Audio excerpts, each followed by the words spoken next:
It's Watch a Long Time, ladies and gentlemen. Once again, today, the men's Royal Rumble match from 2020. Hi, my name is Steve. I'm joined in a hot seat by the one and only Mr. NX Steve, ready to call the action with me. And NX Steve, this was actually a Royal Rumble match that you chose for us to do this watch along. Looking forward to watching it again, and what were your reasons for choosing it? Yeah, man. For me, it's one of like the most two iconic rumbles I ever remember is this and 2000 as well with Taz's debut. Just because like the time periods and stuff, but with this one specifically, it's such a big one. It's Edge's return, it's Drew winning. It's like spoiler alert if you hadn't already seen this one, but do you know what I mean? There's so many, like the crowd reaction to Brock Lesnar being in this match. It's so good, and it's one of those matches where you sit there, even like at some point, like I can even probably tell you the exact point where I'm turning around and I'm like, okay, now I'm sick of Brock Lesnar being in this match because it's so good. It's so story driven, so well delivered that it's just, for me, it's one of the best rumbles of all time. Absolutely, and to be fair, like I feel exactly the same. Obviously, this is perhaps recency bias with that, but it's definitely in modern history in the last decade, definitely the best Royal Rumble in my opinion. There are only probably one or two that I think can top this one, but I mean, like you say, there's some great moments in this. You know, Brock Lesnar's dominance at the start of the Rumble match. Obviously, you say Drew McIntyre's defining moment. Edge's emotional return as well, of course, is in this match. Of course, after 9 years away, we've got the likes of Keith Lee making an appearance as well. The surprise shock NXT appearance there. So there's plenty of things in this that really make you think that this is a special Royal Rumble match. It's nice to see we've got some people in house already, by the way. Pierre in house saying, hi, and Steve's. Thank you for joining us. This is no debate, the greatest Royal Rumble match of the modern era. And I think that's certainly a good way to put it as well. So make sure to load up your Peacocks, your WWE networks at the timestamp of 2 hours, 59 seconds. 2 hours, 59 minutes, and 20 seconds. Easy for me to say. It is the chapter basically that WWE puts it on their platform, and you can find it there straight away with us. We'll be starting in less than 60 seconds time. Is this where Liv broke the record for the quickest elimination? Well, we're going to do just the men's match. So, Eric, it's not... Chelsea Green broke the elimination for quickest women's elimination this year. She did indeed. So, yes, that's pretty much the gist of it. We're looking forward to it. We're going to be kicking off in about 30 seconds time. So, like I said, get it all loaded up, get it all ready. And, yeah, this is going to be a fun one to go through. And we mentioned Keith Lee there for us. Then, what were your thoughts when he comes through the curtain against Brock Lesnar very quickly? Oh, dude, man. Like, at this point with Keith Lee, you're kind of like, because I think he's just coming off his reign as like NXT and North American champion. And you're like, dude, this guy being on the main roster is just going to be so much fun. And like, even Brock's reaction in this match is absolutely priceless, where he's like, oh, a big guy. And I'm like, yes, indeed, he's a big guy. This match is just so much fun, man. Like I said, I can't get over enough how many times someone comes in and you're like, right, this is where Brock gets eliminated. This is where Brock gets eliminated. And he just keeps going. And like, you can feel the crowd start to sour. And I'm even the same, man. I was marking hard and I was like, oh my God, you cannot be telling me Brock Lesnar's going to win this, man. But it's so good, man. It is indeed. So yeah, just to paint that picture very quickly, Brock Lesnar is the number one entrant in this match. He's the champion going in. He's so defiant that he can go through 29 other entrants just from one, throwing people over top rope each and every time they come through. So it's going to be fascinating to go and relive that. And I think we shouldn't waste any more time. We should get ready to press that play button. So 10-second countdown on for you now. So just to give everyone that warning, I'll start counting down from 5, 4, 3, 2, 1. Press play. So there we have it there. We got to go through the typical rules of how a Royal Rumble works because, after 30-odd attempts, no one ever remembers what the rules are, apparently, when watching one of these matches. I mean, to be fair, we could have noticed that before we started, just to knock off a minute or two while we were talking. But hey, look, we've done it now. Here it is. Just for those that are unaware of the rules, that are watching this along with us, it may be your first time watching the Royal Rumble. Who knows? 2 superstars start in the ring every 90 seconds. Another superstar will appear. Superstars eliminated going over the top rope. Both feet must touch the floor to be eliminated, and that winner receives a shot at the championship at WrestleMania. And as we see there, the CGI graphic there, Brock Lesnar, number one entrant coming to the ring. So, pop question. Do you remember who's number 2 in this? I want to say Elias, I think. But I think that could be wrong. I feel it could be. But Elias was the name that came to my mind as well. Not a clue. Can't remember. We're going to find out in a couple of No, seconds. I know Elias was number one year because it was him and Double J for the start of it. And Elias starts playing a song, and I was like, okay. But I mean, just for story wise, if no one knows, Brock Lesnar is obviously he's world champion at this point. He doesn't basically Brock doesn't want to work Mania. Essentially, is what the story is. He's like, well, if I win the Rumble, I don't have a challenger for Mania, so I don't have to show up. So Brock's like, I can go through 29 other guys to try and get through this. To think you don't want to be at WrestleMania.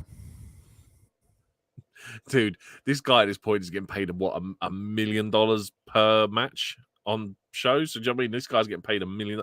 Dude, do what you normally do. Turn up, have a 5-minute match, and then leave. That's the quickest $1 million you'll ever earn. Exactly indeed there. Well, Brock is posing in the ring with his championship as we speak. We'll wait for number 2. See if we got it right. Was it Elias or was it somebody else? We're about to find out in a couple of moments' time as Brock continues to pose around the ring here. Of course, Brock gone with the old school haircut that he's got. We don't sort of see the new school haircut until 2021. We got to emphasize. Oh, he's Elias. There we go. That was a good guess indeed there. We must emphasize the point that it's a 90-second before the next entrant, right? Because, we know how sketchy that clock is. However, yeah, to be fair, I mean, Elias here is probably going to go more than 90 seconds here with that guitar to start off with. I thought it was 90 seconds from when the bell rings. He ain't even got in the ring yet. Come on. No, exactly. We've got a while to go. What's happening with Elias? Because obviously, since he's been released, he's now going by Elijah. Has he got a home yet, or is he still roaming the wastelands at this present minute? He's still a drifter, as far as I'm concerned at the moment. I've not seen him pop up anywhere as of yet. I've not been aware of any TNA spoilers, should he have popped up there in the recent tapings they've done. But, I mean, to be fair, Elias, a heck of a talent. For me, I would be quite happy to see him pop into the realms of a TNA, perhaps an MLW. Do you think the future still is bright for him, perhaps in the wrestling scene after this? Absolutely. You can even tell here where the crowd is still into him as Elias. And they love the whole, what does WWE stand for, man? And, I think it's a real shame that he's been let go because he's great, man. He was just a guy that you could throw into any situation, even when he was he come back as what was his little brother? Ezekiel, yeah. Don't get me wrong, he looks weird without a beard, but he just smashed everything he had, man. Like we said this before on previous streams, that I would love to see him turn up into TNA because his character work would fit TNA down to the ground. Absolutely. I do wish, though, he would actually have turned up as Elrod the next place he went, just to wind out everyone up. Do you know, that would have been funny.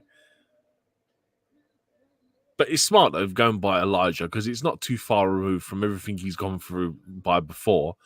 I mean, hell, I'm sure he could have even brought back his surname and gone by Samson. Do you know what I mean? Because Absolutely. WWE likes to remove them. Yeah, so true. Pierre did say number 2 is Elias, by the way. I did miss that comment coming. Probably did come in earlier. Brock's had enough. Brock's not wasting any time. He just fell over going after me. His guitar's already broken as well. That guitar, that concert's finished. Something tells me that Elias will not last as long in the ring as that concert did. I think he lasts longer than some people, which is, I think, a bigger shocker. Yeah, it's a true story there. Brock did get an amazing reaction if Brock returned as a surprise competitor in this year's Rumble. Is he going to do the same with Gunther as of what he did with Keith Lee? I hope so. I hope that we're going to build to Brock Lesnar and Gunther for this year's WrestleMania. I did hear that the rumor was that apparently if they were going to bring Okada in, they were going to do Okada Gunther for the Intercontinental Championship at Mania. And I was really excited by that because I was like, I'd love to see that happen. I won't be against either. Okada Lesnar as well. Just throw them out there. There'll be another one good there. And Heyman's found an actual guitar that's in one piece since the first one broke. There we go. Smash over the back there. It's missing the baby powder. Do you remember the old baby powder they used to throw in the middle of the guitar? So when it exploded, it looked worse than what it was. And here we go. Brock's already started. Elimination number 1. Well, I guess that's why they call it the Blues. Bye-bye, Elias. Already out of this one. It's so good, man. for the first like 7 or 8 people, you're like, this is great. And then I think it gets to the point where like Big E comes in and you've got like Big E and a couple of them, and he just eliminates Big E, and you're like, nah, this isn't good, man. We can't have Brock Lesnar absolutely destroying the Rumble. Because it would be such a Vince McMahon thing to do, is have Brock come in and win the Rumble. Or at least get to like 29, do the whole process. Yeah. Who's number 3? Oh, Mr. Eric Redbeard. Rowan. Oh, God. It's when he's got the tarantula. Would you have not let that tarantula in first? Oh, dude. Why was it a thing, man? He carried around an animatronic spider and acting like... And the thing was, everyone was supposed to sell. It was like this weird, like, out of the weird spider that was bigger than anything else you'd ever seen in your life. Well, he's in. He's got a back elbow in nice and early. And he's out. And he's, yeah. I do love this Rumble. Does a Brock to stand on the cage or something could destroy it as well? We're going to find out. Heyman's gloating for the commentary. It's so good. Like, it's so funny. Like, I'm watching this at the time. I'm exactly like I was now, just dying with laughter. Like, cannot get over how funny the idea that Brock is going to go through 29 other guys. Absolutely. Got told a nice reference with the Elton John song. Absolutely, indeed. Unfortunately, I've not got a spider one off the top of my head there for you for Eric Redbeard, but I'll try and keep them as best I can. Spider-Man theme tune. There we are. Well, let's see. We're going to count down. 90 seconds gone already. Doesn't take long, does it? In the world. Who is going to be entrant number 4?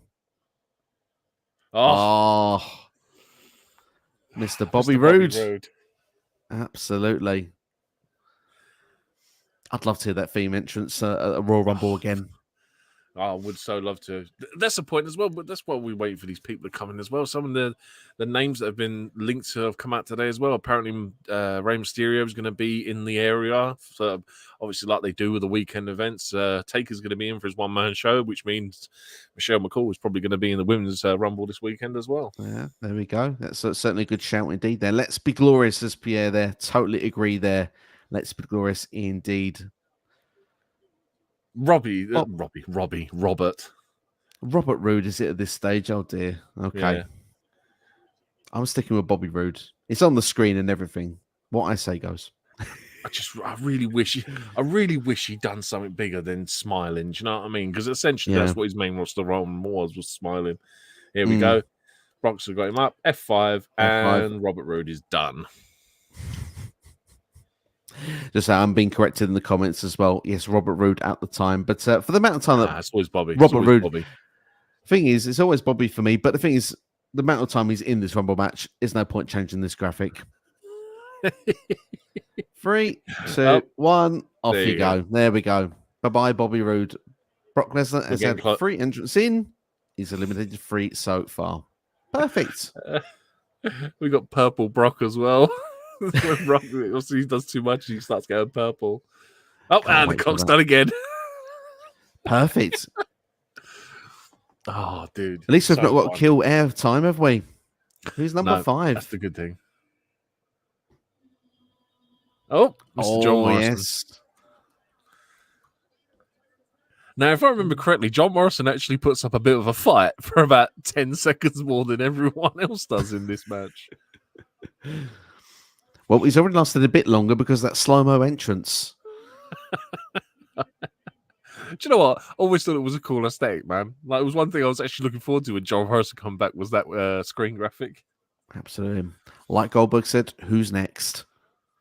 Loving that from Pierre there. Who is next? Well, it looks to be John Morrison that'll be going out next. Let's see then. Is this correct? Does John Morrison put up a bit of a fight? Oh, no, I stand not so much. John Morrison's been eliminated. Goodness. He got one kick in and then an overhead belly-to-belly suplex, and that's it, he's gone. And the championship has been paraded a few times after eliminations here. Brock Lesnar doing it once again there. So, yeah, John Morrison eliminated.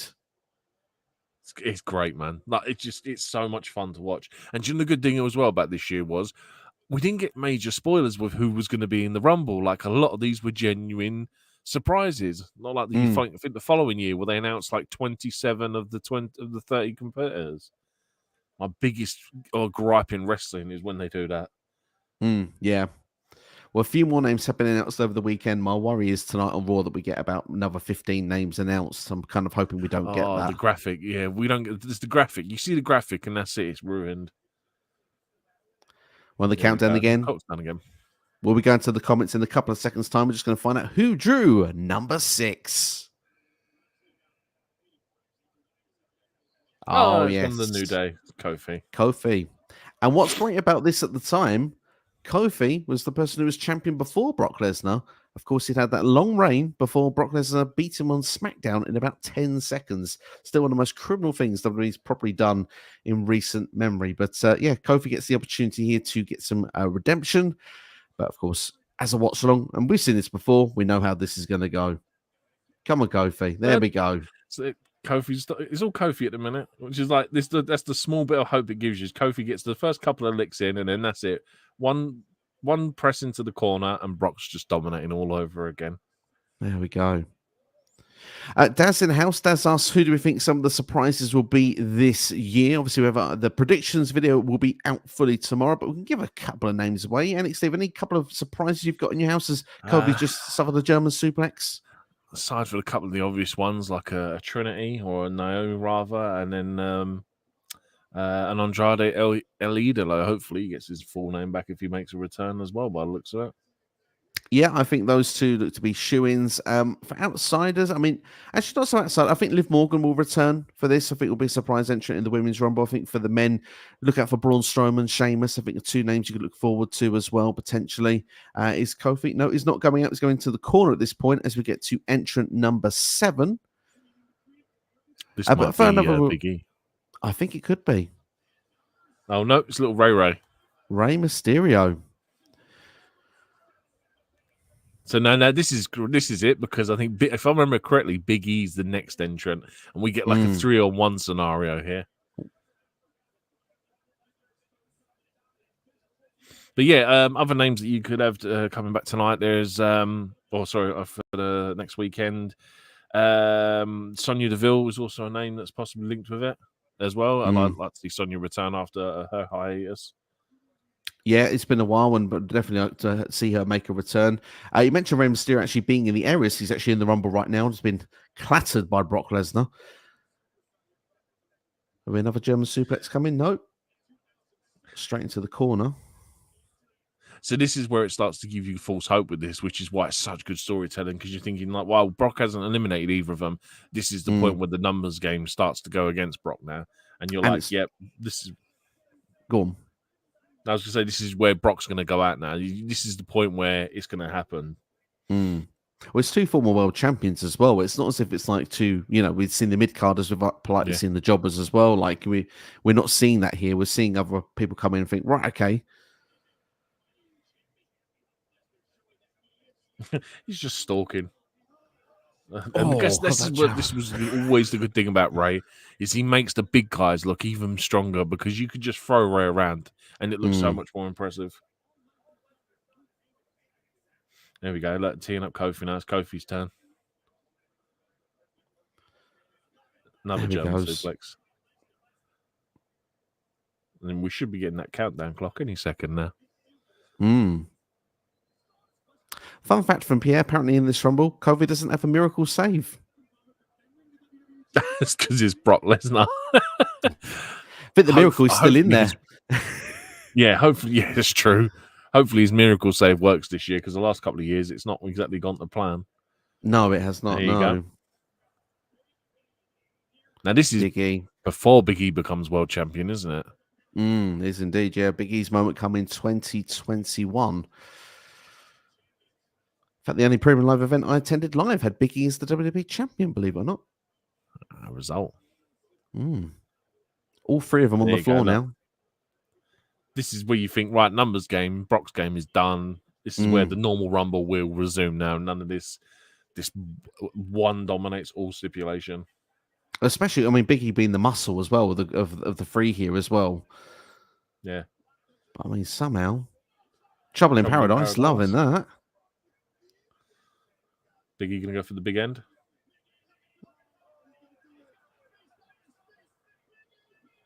Drops him as well. Beautifully done. Straight into position for a 619. That's it. And this is where you sit there and think, that's it now. Brock's done. He's going home. That's it. Goodbye. Mm. And this is about where it's all about to go wrong. Or maybe not. Or maybe it is. Brock in the corner. Ray comes over. Cool. There goes Ray. Over he goes. Close on takes down Kofi. The way he runs onto Big E's back to do that as well. Amazing. Clotheslines Big E. Big E's gone. Yep. Elimination number 6 there. Just heard Michael Cole say. Kofi's still there for the meantime. And this is the point where I'm now sitting up at like 3 o'clock in the morning in my house going, nah, that's it. I'm never watching this product again if Brock wins this. This is where I'm absolutely fuming at the idea that Brock could win this Rumble. And they go F5 to the outside. Bye-bye, Kofi. You're gone as well. Yeah. As Booker said, they could not come against them. What a way to build someone for a main event match at Mania, because they make him look like an absolute beast. Mm. Cesaro. Mr. Castagnoli.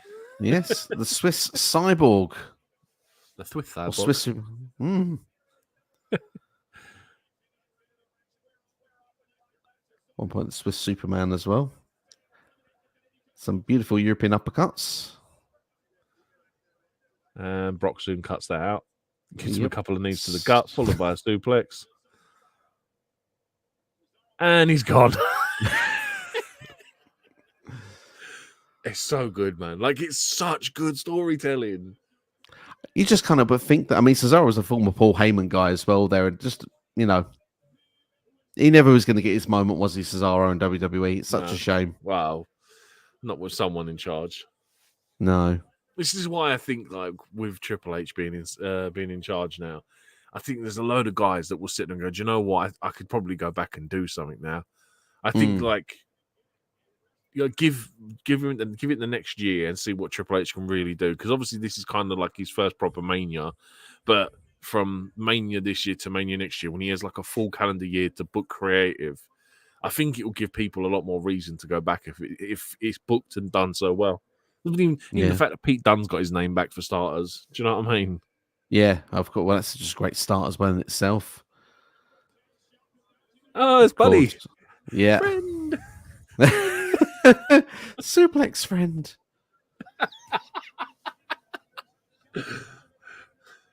Went to school together. We're suplex friends. Evening to Scott Retro Wrestling House. He's doing well. I'm watching the Royal Rumble while you guys are watching a Royal Rumble. Loving that indeed. And you've chosen to spend some time with us as well. We appreciate that greatly there. Scott Retro Wrestling, some plenty of great retro content on his channel. Plenty of Royal Rumbles going on his channel at the moment as well. So if you're interested in need some old school retro stuff, that'd be a place to go and check out. As Shelton going into the ring.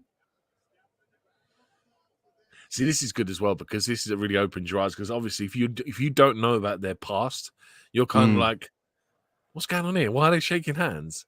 Yeah. But yeah, it's like you would sit there and think though, like Brock would logically go, oh yeah, but I suppose it's the dominance, it's the ego side that turns around and goes, you know what? I don't need anyone else. I don't need Shelton. I don't need friend. Exactly. Well, he's dominated the field so far, hasn't he? Love it. German suplex. There we go. Clothesline. See you later, Shelton. Tell you what a payday for some of these stars. You know what I mean? Turn up and just get eliminated in 10 seconds by Brock Lesnar. It's a lot of air miles to just get eliminated after 20 seconds, isn't it? Yeah, I suppose. Imagine a lot of these people had custom ring gear made as well. Yeah, exactly. 20 seconds. Turn up on the night going, I can't wait for this. I've got a Rumble spot coming in. Yeah, you're going to be eliminated within 20 seconds. Brock's eliminating the field. Well, we've done 10 on for entrant number 11. Who is coming out next? Oh. Shinsuke. Accompanied by a certain Sami Zayn. Absolutely. Is this heel? No, this is... Wait, check the music because this is how you can tell what phase of Nakamura we're with. This is babyface Nakamura. because the heel version had the guy rapping over it, didn't it? In this song, did, didn't it? Yeah. I feel though as well that this was the place where Sami Zayn obviously was a heel at this point. I think he was trying to convert Nakamura in. I don't know if Nakamura's in completely at this point or not. But obviously then Cesaro joins the stable as well, don't they? And then obviously Sami Zayn is Intercontinental Champion by WrestleMania. So yeah, it's interesting to see how this plays out from here. Anyway, Nakamura's in the ring with Brock. In the space of 3 months, that's how it all changed. Yeah. So Shinsuke lines up with the Kinshasa, and he's gone. See ya. Unreal, man. Like I said, at this point, I'm fuming. I hate to swear, but I'm pissed. I'm so angry that Brock Lesnar is absolutely dominating this match. Like I'm sitting in my living room. I'm like, well, I can't believe I stayed up till 3 o'clock in the morning to watch this. It's out a pile of garbage. Well, I can't believe I'm watching this Royal Rumble. And then it turns out to be the best Rumble in the world. Unreal. Unbelievable, eh? Shinsuke versus Brock in the Rumble, a rematch of Wrestle Kingdom. I think they certainly wrestled in Japan, Pierre. I couldn't say specifically where. But Scott Retro, if you're still in house, let us know where it'd be. Mike in house as well. 20% Rumble is one of the better booked Rumbles in years, especially with Lesnar eliminating everyone until entry 15. A Star was born with Drew, but COVID ruined the push. Certainly did. MVP, entry number 12. I'm surprised it was ruined earlier on during the day. Because I don't know if did you ever see the leaks? The fact that they were testing his audio in the stadium and someone took a photo of it and leaked it online. Yep. In his Black Panther-esque gear. I got to say, though, what a great comeback he had to WWE, because the fact is, obviously, from there, he would then go and have a couple of matches, but then obviously lead to the Hurt Business. Obviously, he's been with Omos in recent times as well. Not so much on TV at the moment, but you'd say that over the last 4 years... Brock dancing as well to MVP's music, but like MVP, such a successful return after so many years away from the company. Yeah, I think. Do you know what I mean? This is actually like the first. This is his actual return match. Is this? Yes. Yeah, like I said, just you can't sum up what a great return he had. Like, I don't think he had the pace to keep up with the sport at this point now. Like, obviously, you see why he's come back for the Rumble. It's a Rumble. We get these kind of spots. But then, like, the couple of matches after, like, for his age, I just think that the pace was the one thing he was lacking to stay in the game. But to turn around and then become a mouthpiece, as Brock delivers another F5, this time to MVP. To go on and have the run that he's had with Bobby Lashley, especially, is impressive in itself. And like I said, it's a shame that he's not on TV more, but, you know, we'll see what happens with Omos in the future. While I was talking, the MVP's just been eliminated. He's gone straight over the top, and we're getting ready for entry number 13. Apologies to the comments. We will get to you as quick as possible, but this clock goes thick and fast. I know this one is. I've got a funny feeling I know as well. Oh, yeah. Wait for it. Where is it? Where's the clip with Brock? It's coming. There we go. Ooh. Big boy. Yeah, big boy. And this music just slapped hard, man. Yeah, massively. I would have loved to have seen this as a proper match at some stage. Oh, absolutely, man. It would have been awesome. Keith Lee at that point, obviously the Survivor Series was not long before that as well. And obviously Keith Lee had a mega performance in that NXT edition of Survivor Series.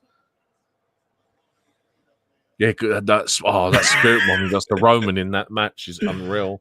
I just love as well Brock there's like, who this MFer? Do you know what I mean? Like, look at Keith Lee, man. Oh, love Keith's this. like, I don't take nothing. Yeah. Keith's not even sweating. And look at Brock. He's drenched.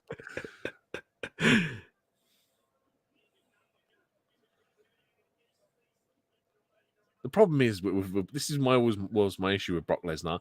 The guy is a former UFC world champion. And I find him really hard to believe when it comes to wrestling because he should dominate every human being in the world. Do you know what I mean? And it's like that was always my biggest issue.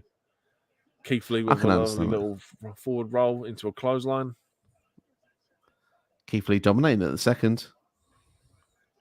Oh, Oh, double clothesline. If you love your meat.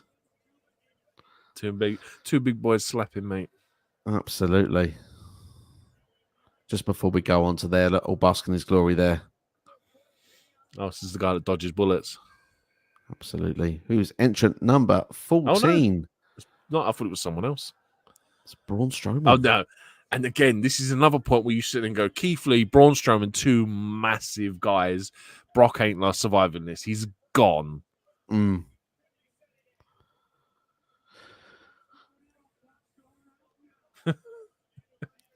It's just the thing is I know what's coming, and that's the worst thing. It's like I know what's about to happen. Like Braun being the numpty here. Look, he's going for both of them. All right, with the drop kick by Braun Strowman. Where's he pulled that out of his locker from? Oh no, not the. Oh, he's going to go around the world. Yeah, the choo-choo train begins. Oh, Scott Retro's done quite a few Rumbles, by the way. He's got a list here for us: 1989, 98, 92, 2002, 1990, 95 there as well. Goodness, plenty to go and check out on the channel. Right, well, not right now. Stay with us to the end of this one. Then you go straight there afterwards. This is why you can tell Braun doesn't have the mentality to wrestle. The fact that he, instead of teaming up with Keith Lee to take out Brock, he's decided to take them all on. It's all ego again, though, isn't it? You say Brock has that ego thing. I can do it on my own, and then Braun's kind of like, "Well, I'm bigger, and I should be able to just do this on my own as well." But you say, at this point, the smart move would be to get rid of the guy with all the momentum. But now Suplex City King, Jesus, wow. It's like the 30th German suplex he's delivered, but that one, just to Keith Lee alone, just looks like the worst, with Keith Lee obviously being like 300 plus pounds. We're starting to get to that obviously at this point as well. Now. Yeah. But Keith's obviously just come off that run with Dijak at this point as well, and all those great matches he was having in NXT with him. And you just, it was just such one of them things where you just like really wished he'd had a really good main roster run. What could have been? What could have been? And we get Braun and Keith Lee squaring up to each other now. It's just what a pair of numpties. Look, here we go. And then here comes Brock. And then both gone. To be fair, Brock loses a bit of momentum there. Like, it's a good thing it doesn't slip much further because he would have gone as well. Yeah, it's a good point, actually. Oh, now it's the guy that dodges bullets. Number 15. Oh, no. Oh, I forgot. Ricochet. He doesn't have the doing, doing, doing right start music at this point. Ricochet, the unsung hero from this Royal Rumble. Yeah, exactly. And see, then you're like, yep, see you later, Ricochet, you're gone. Oh, I think Brock's lost his stumbling there. Instead of doing an overhead suplex, he's just dropped him. Looked like an awkward backbreaker there. Yeah. See, now this is the other thing I was about to say earlier when we were talking about Triple H is I hope that Ricochet gets a decent run. I think he's another guy that needs to be kind of reinvented over the next year now, depending on what they do with creative. Because, like, to really show that things have changed from the Vince McMahon era, is someone like Ricochet needs a big run with like an IC title or something. Would be nice to see eventually. Pierre throwing in a cheeky little spoiler for the perhaps next entrant. I was watching. What was I watching earlier? It was some WWE list thing, and it had it was Punk, Triple H, and all of a sudden, baby Drew McIntyre comes out, and I was like, he looks so different compared to what he does now.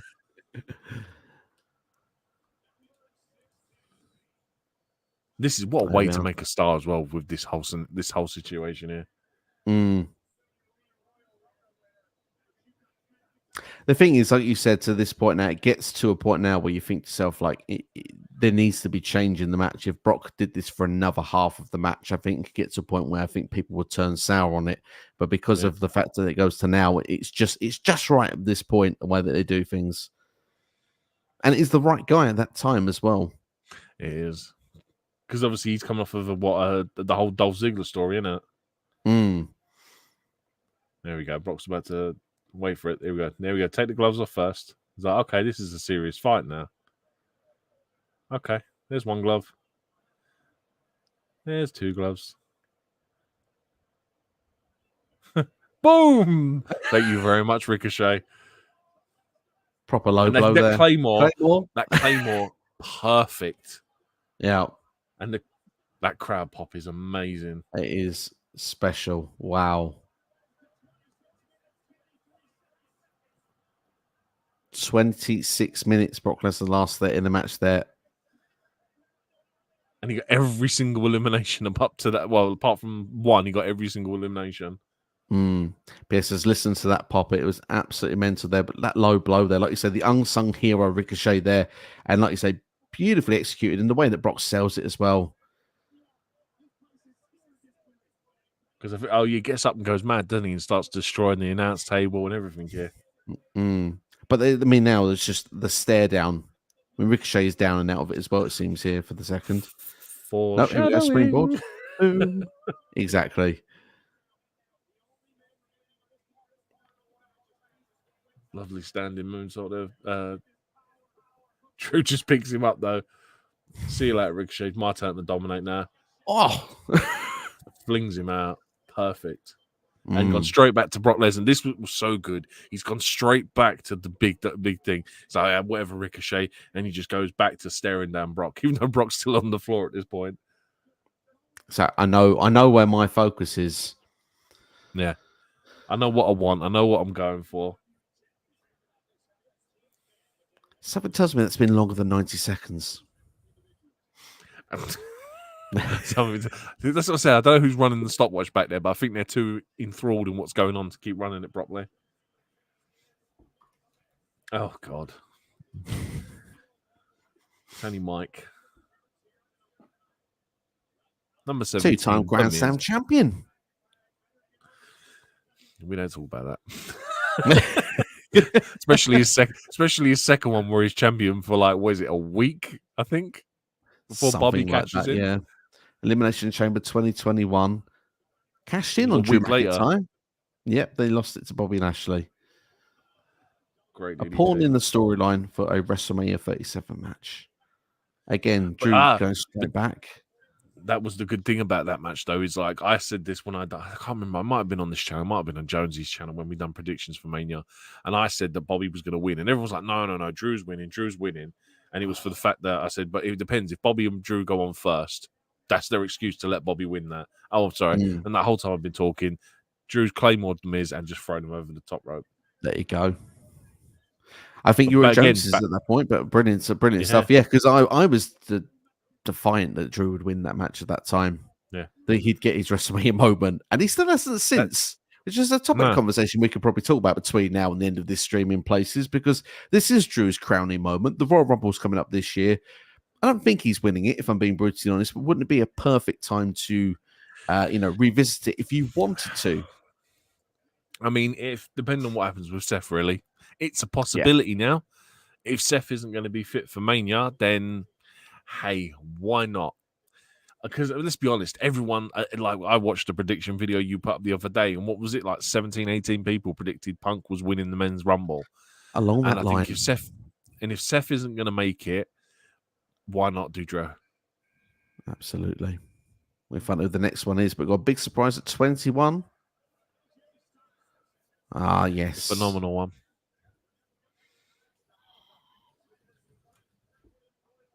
Again, one of the greatest debuts as well in history, Mr. AJ Styles. Absolutely, back in 2016, which of course WWE panned Roman's face for half of it, unfortunately, which was not very pleasant. Don't get me wrong. There's a point in this match later on where I'm going to talk about Kevin Dunn's production values. Fun enough featuring AJ Styles again, doesn't it? Yeah, changing enough. Yeah. No, it's Carl Anderson and Edge. Because Edge comes in and he hits his first spear, and what does Kevin Dunn do? Pans to the crowd. And we miss his first spear back in WWE. Luckily enough, it's been edited for the network, so it's not like that now. That's good to know for us anyway. We won't miss it here today then. Do you know what? I really hope AJ does something. Like, as much as I'd love to see AJ go back to TNA and do something crazy, man, I really want him to have another run. One more, Like, one more run. I really want to see this. I want to see the Nakamura AJ match that was supposed to get at Mania, the one that was supposed to rival Wrestle Kingdom. Do you know what I mean? That would be great to see. I mean, I don't know AJ's contract situation, but I think it could be this year as well. It's rumored to be this year because a lot of people are like guessing that he might be going back to TNA later on in the year. Oh, talking about TNA. Yeah, Mr. Nick Nemeth. Mr. Nicholas. What's his new gimmick as well, by the way? Most Wanted Man.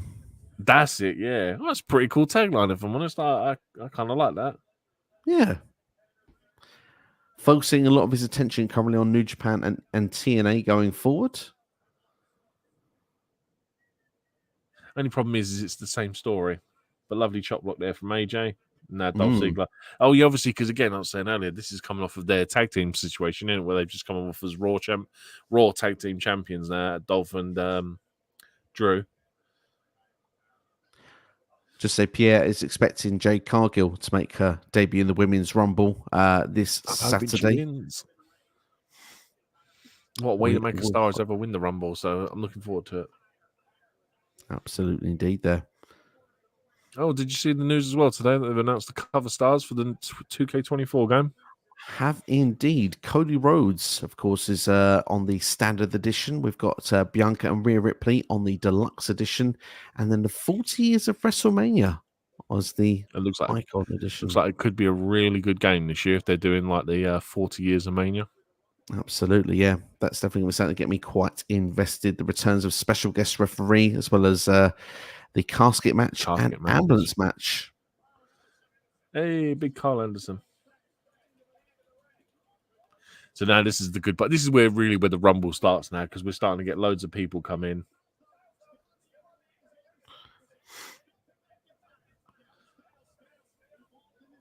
Do you know what I think as well with Carl Anderson? There's a lot of people I don't think a lot of people realize how good Carl Anderson is as a wrestler. Like, no, he's so good. His stuff in New Japan is phenomenal. I don't think he's ever been given the chance to show off that side, unfortunately, though. And yeah, I mean, I could make a case and argument now that I don't think that he's had a run with Impact as well when being away from WWE. I don't know if that side is there anymore. I don't know. I just think he's had too many years away from that wrestler that we've seen. It's been 8 years or so since that New Japan run. Yeah. Wasn't he still never openweight champion when he come back to WWE as well? He was. He eventually lost it. Speaking of New Japan wrestlers that came to WWE, or potentially one that could come to WWE, how about Tama Tonga could be a potential one for this Saturday? Dude, I would love to see it, man. I really like Tama Tonga. I think he's got such a charisma about him, and he's really good in ring as well. There were rumors a year ago that WWE were interested in his services. We'll see if that would still be the case now. As we get ready for the next entrant, number 21. We've been told a special entrant is coming here.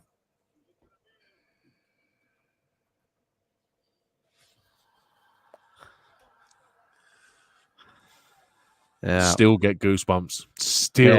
Get goosebumps. I remember sitting there at, like you said, 2:00 in the morning, half asleep. But when this happened, I think I popped out of the sofa. I don't usually pop big time for things, but I popped for massively. His bottom lip there. Yeah. Eyes, everything. Me and my missus have watched the special about his return about 25 times. It's so really good. It's a great documentary. It really is.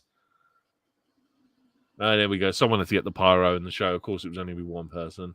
Absolutely. Can't get the jacket off.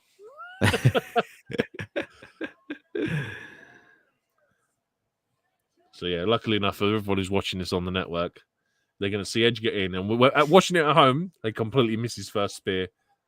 It goes to Ziggler. Dolph takes it. You're right.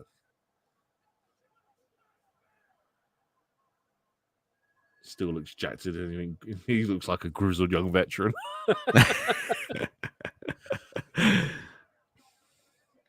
Any excuse. This is where AJ is about to get injured as well. It does, yeah. Which is a real shame. It is. So we don't know for sure, but yeah, it's amazing. Just look at the crowd reaction. It's and to sell. He tries to oversell it, and he over rotates too much and buggers his shoulder up. Mm.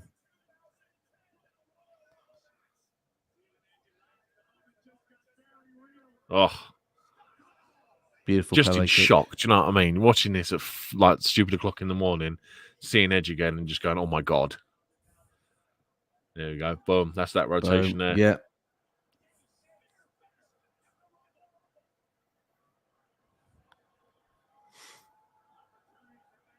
Amount of times I've sat there and watched like the compilation videos that people put on of like everyone reacting to Edge's return. Just unreal, man. Yeah, there was a few of them that went around at the time. I must admit, I did see quite a few of them on socials around his return. Just what you need as well, by the way. Like you said, there's stupid clock in the morning. It's probably about 4 a.m. for those watching in the UK at this point. And what you need at entry number 22, King Corbin. That'll keep you awake. Oh, with that crown.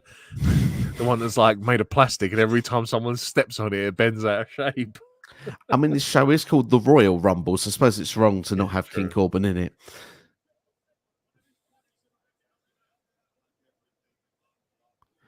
I think Edge did have a great run, Pierre. Saying a great run in his time there before going to AEW. I would say so. I think the way that WWE used him in that time period, he actually went to win the Rumble in 2021. WrestleMania main event with Roman Reigns. My only issue is he never got back the title that he never lost. I really wish that would have been the thing. Like, he obviously, when he retired, he had to hand over the World Heavyweight title, and it would have been a nice story from even the Mania this year, just to say that he gets a shot at another. Well, because I don't think they've got the Universal title at this point, have they? It's just a WWE title. So it's like he really did deserve another run with the world title, I think. It would have been good. Yeah. There we go. And AJ just said to Edge, eliminate me. I'm knackered. I can't do no more. My shoulder's gone. We'd never know what would have meant to have happened. Maybe AJ was supposed to last longer. Because you see, Carl Anderson looks a bit like, huh? Yeah. 45 seconds later, the 90-second clock has gone back to 10 again. Entrant number 23. Who's it going to be? Oh, God. Well, do you know, the stigma about him being in this Rumble is so bad at the minute. Like with the whole fact that he claims he was supposed to win, apparently, or something. Was it this one? Yeah, not this one. No, it was supposed to be the year that Brock won, so it would have been 2022. He claimed he was supposed to win. Also claimed he was supposed to win Money in the Bank that year as well, until Austin Theory was given it. I'm supposed to win the lottery.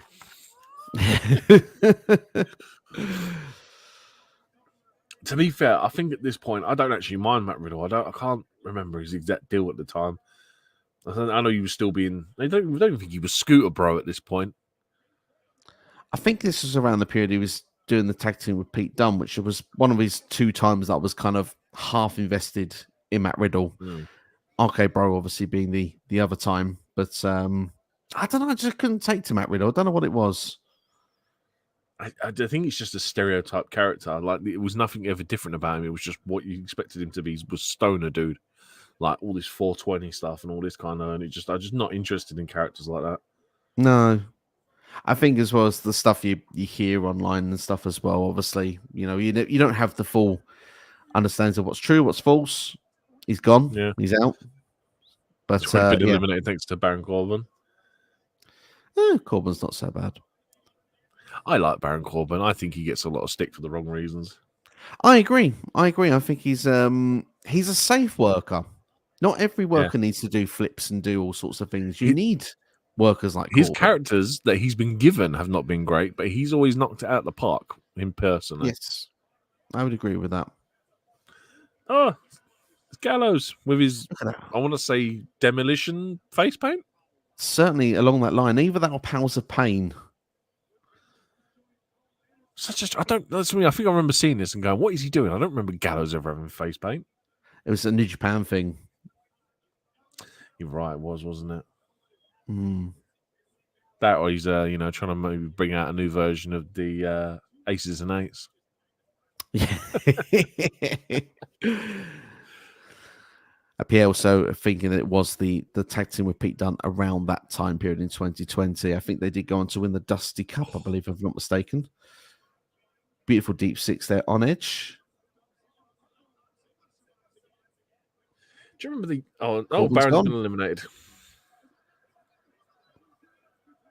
McIntyre gets another elimination. Mm. Do you remember the Road Dogg spent like 99% of the match just in the bottom corner attached to the bottom rope?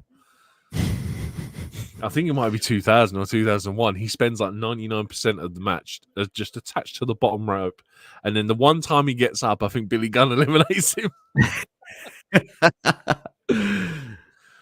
Oh, what a tag team partner. Yes, you look. You can tell here, Carl Anderson and Gallows look lost. They're like, AJ's meant to be here at this point. I don't know what's going on. I think there's a story beat missing from something. Randy Orton next his down voices. There. Another grizzled old veteran. Absolutely. See, now the good thing is the story between these two, man, with the between Edge and Randy when they get in. Oh yes, and the whole story with them and the rated RKO thing and everything. Oh, one RKO onto Gallows. Oh, another one onto Anderson. Hey, there we go. Friend.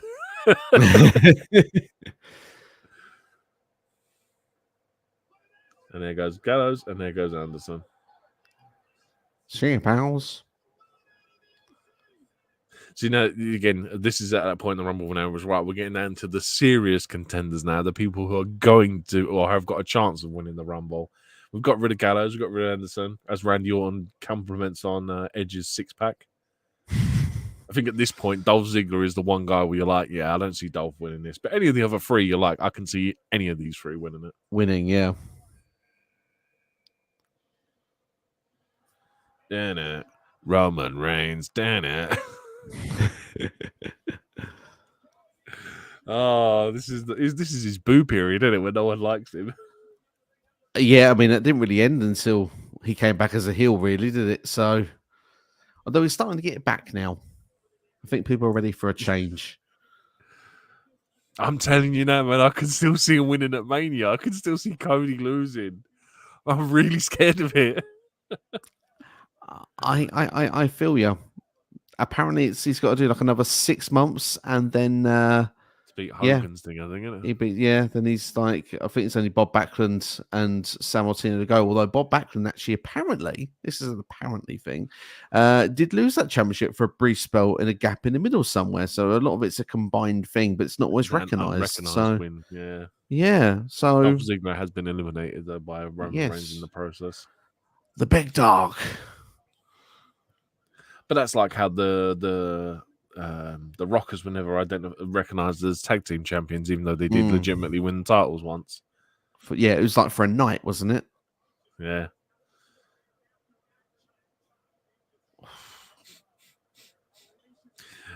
This clock is the maddest thing ever because it's already going down again. It's so funny. Oh, my hero. Mr. Kevin Owens. Almost wore the t-shirt as well.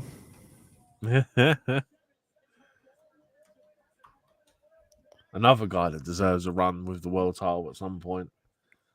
Absolutely. Obviously, his time as Universal Champion back in 2016 to 2017 was a great run. Was a really good run. It was. It's just, like I said, man, the next year is going to be really interesting to see. Like, once they get Mania out of the way and finish up all the stories that have been going for the last 6 months, as Kevin Owens hits a pop-up powerbomb to Drew McIntyre there and a super kick to Roman Reigns, which it's going to be really interesting to see what Triple H does with this roster. Because especially people like KO and Finn, who are as we delivers a stummer to Roman Reigns.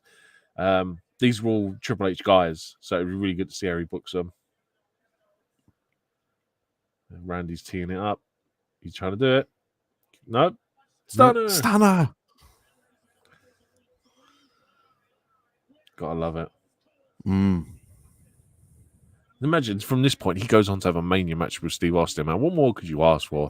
What a dream scenario, eh? Yeah. Oh, clock's done again.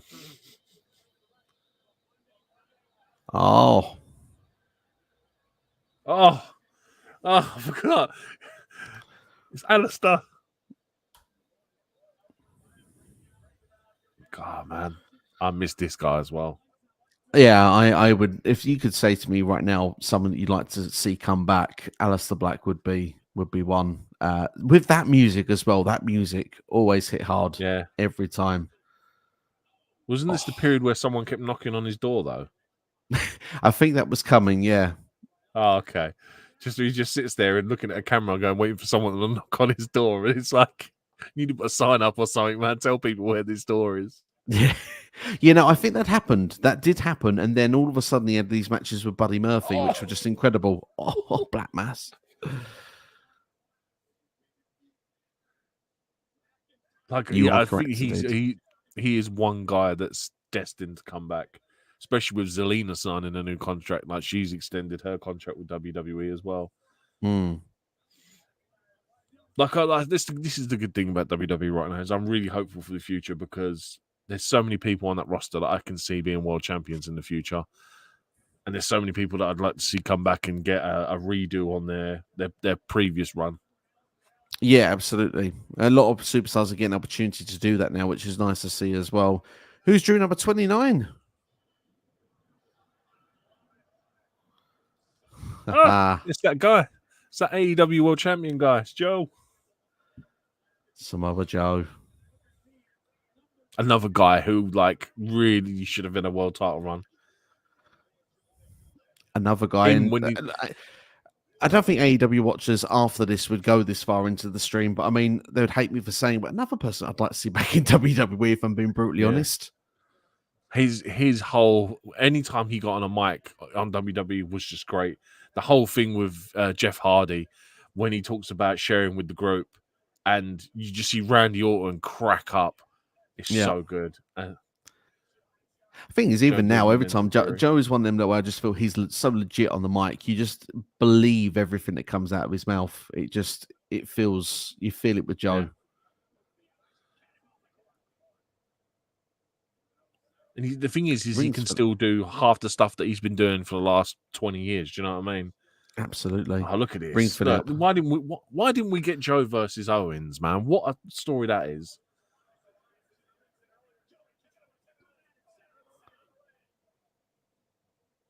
Because I imagine they've probably got some sort of history on the indie scene as well. Yeah, absolutely. I'm sure they would have done. At one point, they were close to being teammates. I remember they were beating down someone, probably like a Roman Reigns backstage, so they would draft the different shows. Entrant number 30. Now, dude, look at this lineup in this ring right now of people that are left, and you tell me that they're like, maybe aside from Black and I don't know, probably Black is probably the only one that's not really over as well as the rest of them. But who could win that Rumble? Every single one of them, man. This is how you book a finish to a Royal Rumble. There's a stacked lineup. Let's be fair. I completely forgot AOP was a thing with Seth Rollins. This is when Buddy's the disciple, isn't it? Yes.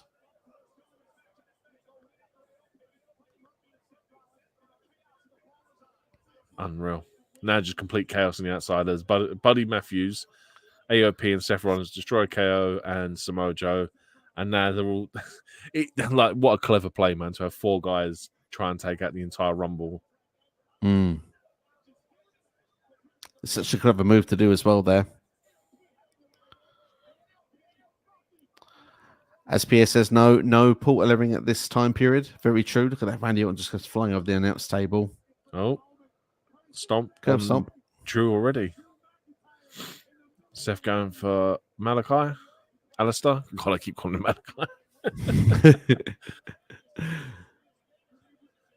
Now, wouldn't it's like a couple of years later that we have the psychological warfare between these two in it when Seth comes out in the old Shield gear? Yes, that would be. I think it's 22. Yeah, I think that's 22 as well because 21 wasn't in front of a crowd, was it? No. So yeah, it would be 22 then. But here we go. Seth's trying to go take the Roman. Alistair Black stops Seth, and we now got Seth and Black. This is obviously the point where you're like, I'm sitting there going, right, this is where Black's going to get eliminated. There we go. Buddy distracts Alistair.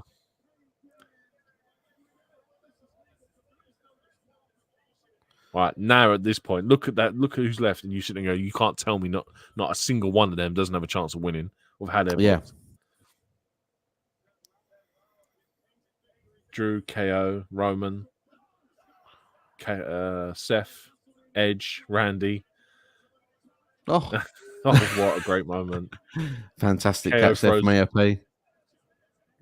KO throws Seth over the top rope. AOP catch him and put him straight back in the ring again. And there we go. And that's where KO is off. KO. See ya. Joe's back. Oh. I'm putting your ass to sleep. Oh, Murphy with the kick. Disagree. Oh. And there goes Joe. Yeah, bye, Joe.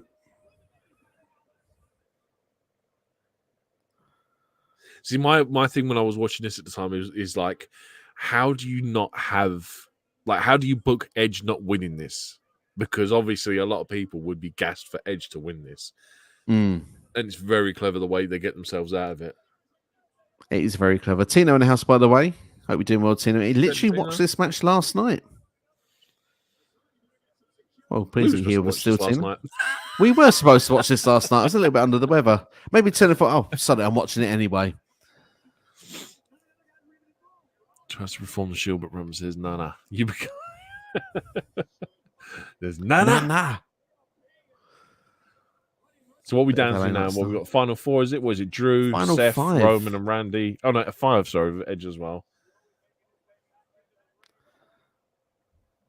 And there we go. This is where Seth realizes he's buggered. Everyone else has disappeared.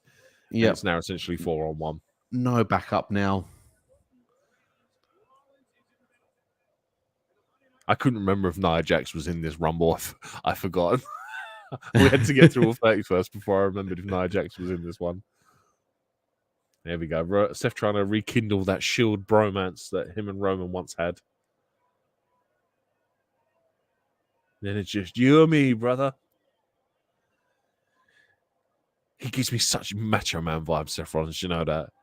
Yeah, I can see where you get that with his sort of flamboyance. The way he speaks. Yeah. Superman punch. Oh, beautifully done. Oh. I think that was the other exciting part as well. Like, we see Edge come back. There was those potential exciting matches you can have. We see him lock up with like AJ. We see there was Seth there. Claymore coming for Seth. Dream matches. Yeah, exactly. Lovely Claymore there. But yeah, all dream matches were like, that's what I want to see Edge wrestle. This guy, that guy. See you, Seth. Another elimination for Drew. At this point, I'm like, anyone but Roman. Anyone but Roman. I really don't want Roman winning. I think that's pretty much the way it was every year in the Rumble. Yeah. Aside from the year he was supposed to win it, that he didn't win it. Which was like 2015 or something, 2016, something like that. We have a question from Tino. Do we think we get a pop like Edge this year? Don't think so. Who's there that could come back and be an equal pop? I mean, the thing is, Edge had such the emotion with the fact that the career was done as well. So, I mean, obviously you get big pops like, in returns. But I think ones that could create such a buzz, Sasha Banks would be one. I think it would create a big whoa. But again, it would have been... Okada may, it depends on the crowd. Like, if it's a hot crowd, I can see him equally getting a pop.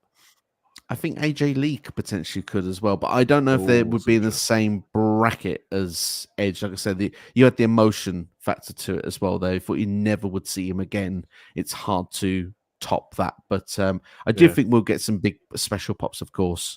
And of course, Tina says anyone but Roman. There we go. This is the point where we think Drew's going to lose now. He's taken an RKO. He's taken a spear. Oh, Randy and Edge, we're friends. You and me, buddy. Doesn't this same story beat happen the year Edge wins as well? Like they do the same thing. I think the rivals at that point, and it's because Randy goes missing for most of the match despite being number two. Right, yeah. Okay, he injures his ankle, doesn't he, and disappears. Yeah. Again, as soon as it happens, you're like, yeah, he's coming back later. As soon as in the comments, it reminds me of Vince and Austin, and that was in 1999, of course. 25 years ago, that Rumble. Look at Randy creeping. Randy, big look old at that. creep. Classic Orton. Yeah, can't trust the Viper. Sorry, man. Only one of us can win. There we go.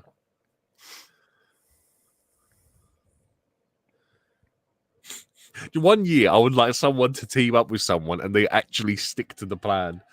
There we go. There you go. Edge eliminates Randy.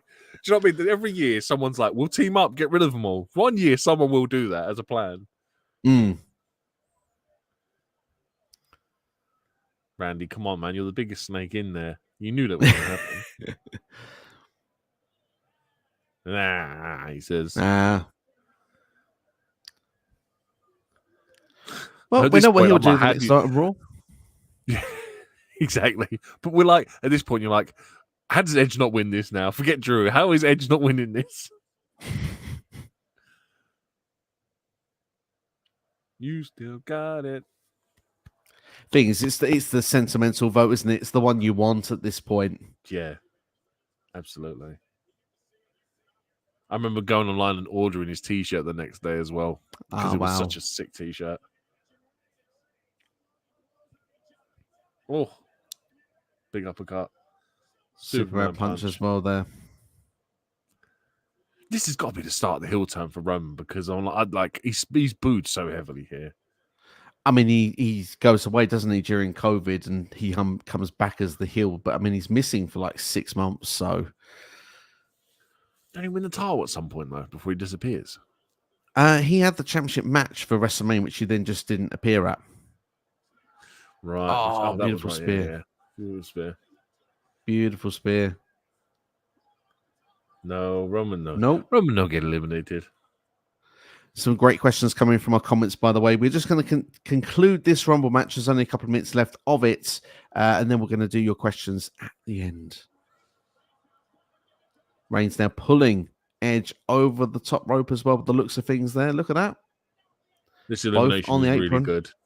It's a very good elimination. So you're taking a blow to blow, and the whole Edge clasping onto the ropes just before he gets eliminated is just beautiful. There we go.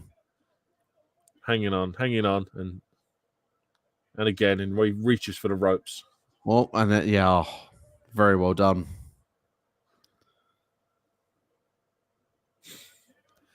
And now you're like, this is the point where you go, okay, Drew's winning. Yeah.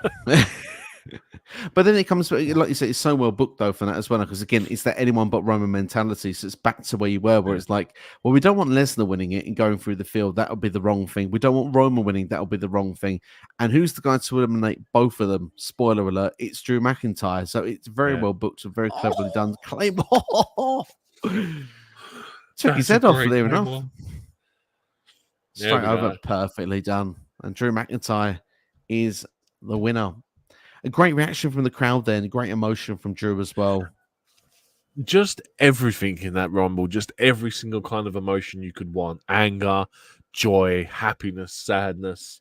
I mean, at some point, like, you could tell people were crying with Edge coming back. We had the tears. Do you know what I mean? Just a heightened sense of everything in that. That's for me why it is the best Rumble. The fact that you get everything in there.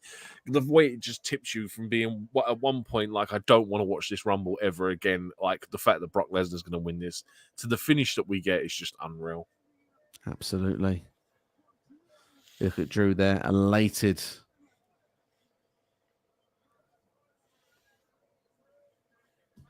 Incredible. So, I What a mean, mega star.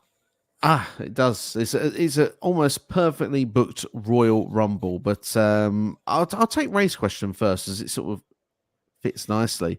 What is the greatest Rumble of all time, in your opinion? Is this it, or is there another one that stands out more? I mean, for a Rumble match, I think this has to be it, because just for the fact that it has, like, just explained a minute ago, it has everything to push all your senses, all your emotions, all your kinds of reactions that they want to get for you. This is a perfectly booked Rumble. Like, the way that Brock just it becomes a complete heel, and you don't want him to win, but he goes through near enough half the match and destroys everyone, and you were like, I can't do it. I can't believe I'm watching WWE book this Rumble like this, and then for it to all turn around and and the most important thing was to make a star out of it, and how Drew, like you said a minute ago, Drew eliminates both Roman and Brock, who have main evented like 6 WrestleManias between them. And it's kind of like what a way to make a star, man. There's been other Rumbles that sure have had great moments in it, but I think from top to bottom, there isn't an entry that I'm disappointed with. Do you know what I mean? Normally, when you get a Rumble, you get like, I don't know, a Johnny Knoxville or something, someone that you honestly turn around and go, Johnny Knoxville isn't going to win the Royal Rumble. Do you know what I mean? Whereas with this, from 1 to 30, everyone was a legitimate wrestler that, all right, the first 15, maybe they're not going to win the Rumble, but even some of them were still in with a good chance. But I just think it's perfect, man. It is a perfectly booked Rumble. For me, it's top three. I have two that are above it. Um, two Rumbles are above it, in my opinion. Then the first one I'll say in second place is 2001. I just love the concept of that match, because it's sort of near the end of the Attitude Era. Obviously, it's Steve Austin's third Rumble win. Obviously, you have Kane go through all the eliminations through the match. You have the hardcore spell of all the hardcore wrestlers. You have Drew Carey with the celebrity spot. I know, like you say, they don't win it, but I think it's very clever the way he sort of tries to pay Kane money to not get beaten up in the match. Oh, yeah, Eliminates himself. Funny, yeah. So, there's some great moments in that one. But for me, the best one, for me, is 1992. Ric Flair does win that Rumble, and it's just a story arc from the whole way at that point, because at that time no one in the beginning of the Rumble was even near the end. When you get to number 30, they wouldn't even be there, and Ric Flair drew number 3, and Bobby Heenan was someone that's very close to Ric Flair, was on commentary, and obviously he's sulking and desperation throughout the whole match and commentary. Gorilla Monsoon is pretty much lapping it up, thinking, well, look, your boy's not going to win this. And it's a masterclass in commentary, the storytelling, everything in that match. The star power in the Royal Rumble 92 as well for the Golden Era is incredible. The stars of also the yesterday, the today, the tomorrow. Shawn Michaels is like number 6, seen as a lower card guy at that point, but obviously he's going to go on to become a main eventer. So it's one of the most stacked, if not the most stacked Rumble of all time. So for me, 92 takes it, but I do have this as third place. I think it's definitely an incredible Rumble, this particular one. But we've got a couple of more questions we're going to go through quickly. We'll get through those ones, and then we'll close off the stream. 92 is my first ever wrestling pay-per-view. It's the reason why I got into wrestling, strangely enough. So, yeah, my brother, do you know what I mean, kept me up as a 6 or 7-year-old child to watch the wrestling with him. And yeah, Ric Flair winning the Rumble is like my earliest memory of wrestling. And the promo afterwards as well is iconic as well, that goes along with it. But Zane asks, who has been your favorite Rumble winner in history? I'm not saying the best Rumble match, but who's been your favorite Rumble winner? Give me a second, because without having a look at the proper list of Rumble winners, I mean, don't get me wrong, Rhea Ripley's win a couple of years ago, I thought was great. And the fact that she came in at 1, Liv came in at 2, and they both went the distance, I thought was great. I'm just trying to have a look, so really, and have a look to see like who, honestly, because there's so many different winners, and you try and sit there and think about who's done it. Top of my head, I mean, I don't know, because there's ones that maybe you sit there and think, like, if Daniel Bryan had won in, what was it, at was it 30? Like, yes, it would have been 2014. Yeah, so obviously if he'd have done that, I mean, I don't know. I think I have to go with Drew on this one, just because, like I said, it's the perfect rumble, and it does what it's supposed to do, and it's supposed to make a star out of someone. I mean, don't get me wrong, I do like Austin's 3 wins because I think that they're great, and Austin's first one is just magnificent. Yeah, I like the 97 one. I think that's a really well put together rumble, the way that he sort of cheats to win as well, because he has been Yeah, technically eliminated. I think it's a very clever one. Obviously, if you'd have asked me this in my childhood, He Who Shan't Be Named, the rumble that W wants you to forget, yeah, probably would have been a name that would have popped up because you wouldn't have seen him winning a rumble to then win a WrestleMania. But of course, He Shall Not Be Named 20 years ago, if you need to look it up. But I think I will go with. I mean, I think for me, HBK is probably the name that will come to my head because obviously 95 is not my favorite Rumble. In fact, it's one of my least favorite Rumbles ever. But 96 HBK, you could just see he was a star that was on the rise, someone that you wanted to see do it. And I think that for me at that point, obviously, you look for older fans now would say, well, Shawn Michaels is one of the greatest of all time, but it wasn't a certain idea when I started watching wrestling that a guy like Shawn Michaels would get to the top, that the boyhood dream would come true. So I think my favorite Rumble winner would be Shawn Michaels for that reason. But yeah, it's a tough yeah, question. Tough question. yeah. I mean, I tell you what, it definitely isn't 99.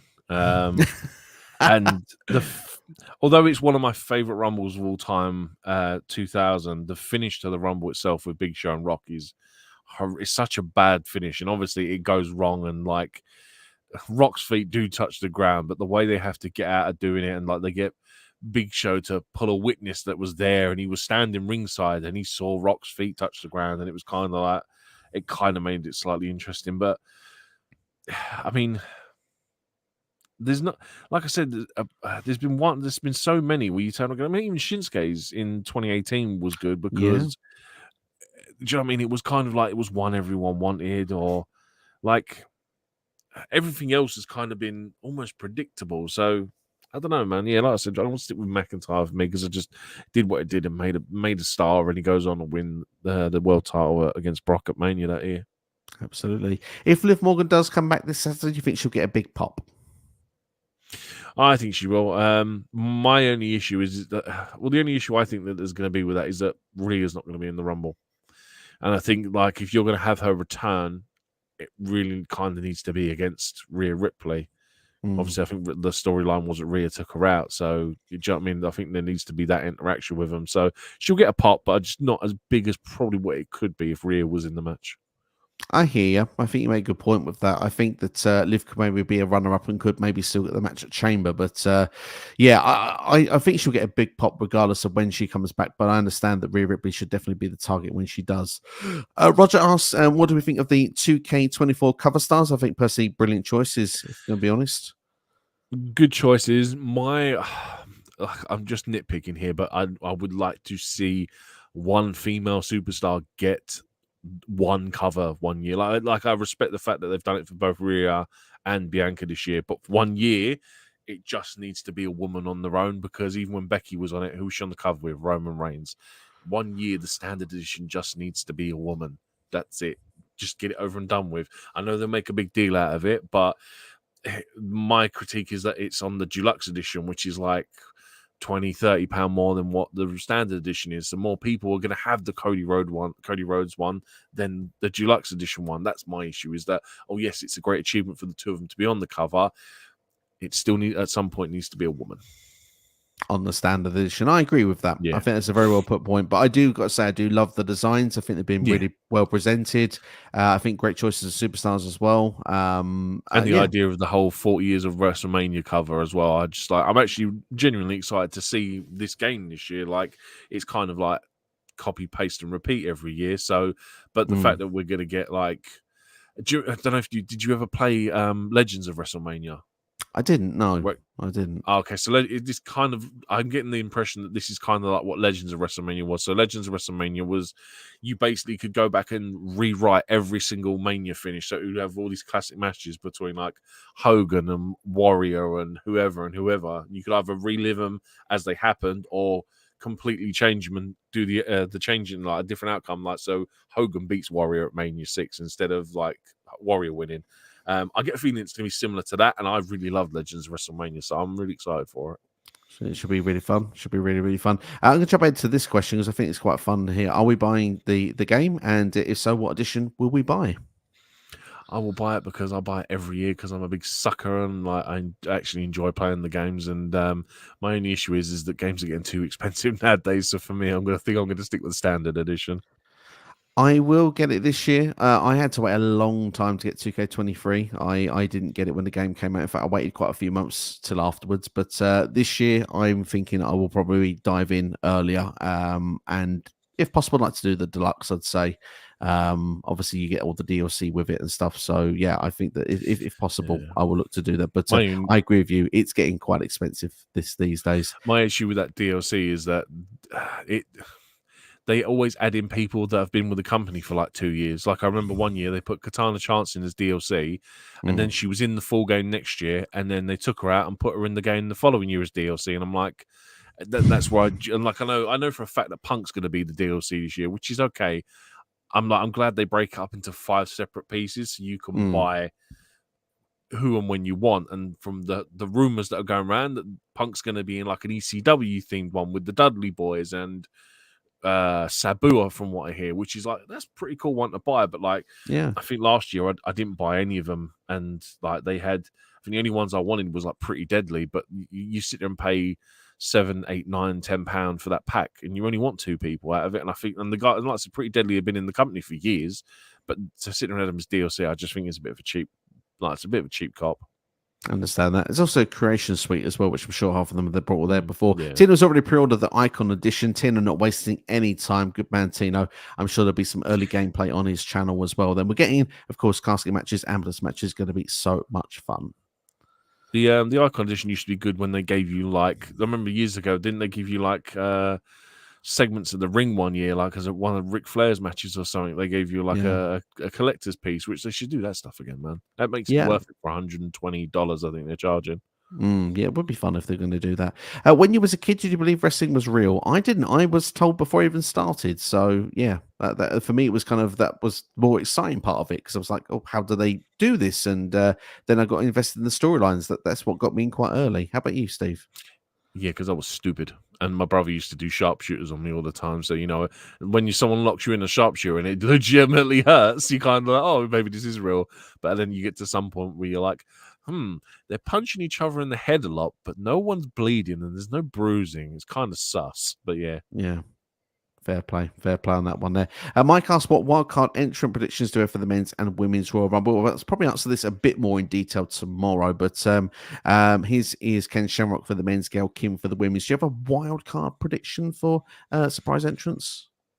Kazuchika Okada for the men's one. Why not as a complete wild card? And for the women's, I'm gonna say, I don't know, Ivory. There you go. I like it. For just someone random. I mean, I did predicting the 30 entrants on the channel over the weekend in shorts version. So the women's I find a lot easier than the men's because I don't remember doing a proper wild card for the men's. But I'll do AJ Lee for the women's. Caitlyn was another one I suggested. And although it's not really suggested as wild card of perhaps what a lot of people gone here with like outside of the box ones, but I'll say Big E for the men. It's in Tampa. It's a good shout. You can only hope. It is a good shout. You can only hope. I'm just trying to. Like just have a quick look online and see if there's anyone else that's been like kind of rumored for it. Like like I'd like someone to be like completely. Oh, I tell you what is a good shout for you, Nick Aldis. Nick Aldis to get a spot in the Rumble. Why not? That'd be fun. I'd like to see that.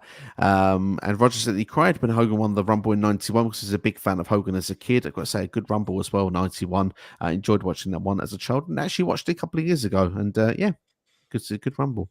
Apparently, they gave away a NWO Funko Pop. So many cool things, probably back in the day. They did as well there. So have we seen Stacey Keebler in the Rumble before? Don't think so. Yes. I don't. We have? Keebler, was it the first one? I'm pretty sure she is because they did Kelly because they was struggling for women like the first couple of years because they didn't have no women's wrestlers to actually fill 30 spots. This year it's gonna be a lot harder with surprises. She has. There we go. I'm sure she has. Yeah. Oh no, apparently she's not. Well, this is as of 2022, so unless she's appeared last year, then no, she hasn't. Apparently, my apologies. I thought she had. I don't remember appearing in there. But maybe this year could be the year. We'll have to wait and see. Until I'd like to see Nick Aldis eliminate one of the Bloodline guys there. But that's it. That wraps us up for this watch along. Thanks everyone that's joined us for this one. If you've enjoyed it, please make sure to hit the like button. And we're looking to try and do more watch alongs as we go along. And obviously, the more support for them will give us more encouragement to do more of them. So yeah, please do hit the like button. Drop a comment as well after this as well. But perhaps maybe of things you want to see for future watch alongs as well. We've already got streams up for later this week as well, including Royal Rumble predictions. Which NXT, would you be available for those tomorrow? I've not actually asked you. Yeah, I should be available.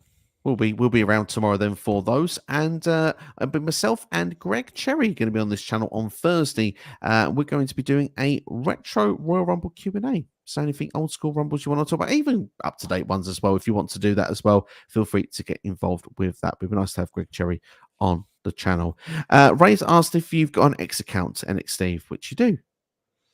I do, but I very seldomly post anything on there. It's probably not even worth following, to be honest. Yeah, like I stay on it for wrestling news and for football news, but apart from that, I never post anything. I really should sort one out, but like I said, it's on there. It's I don't even know what my handle is. That's it's a bad aim at this game.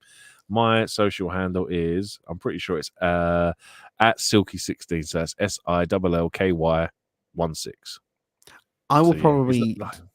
I will tag you anyway because I always tag you when we do these videos. So if you've got mine, then you'll see me tag Silky on there in perhaps a few minutes or so after this stream has gone off air. But thank you, Tina, for the love, and hope we get Tina on the channel again very soon as well. But look after yourselves and each other. Thank you all for watching, and we'll see you for the next one. And Drew McIntyre won the 2020 Royal Rumble. Great stuff. We enjoyed it.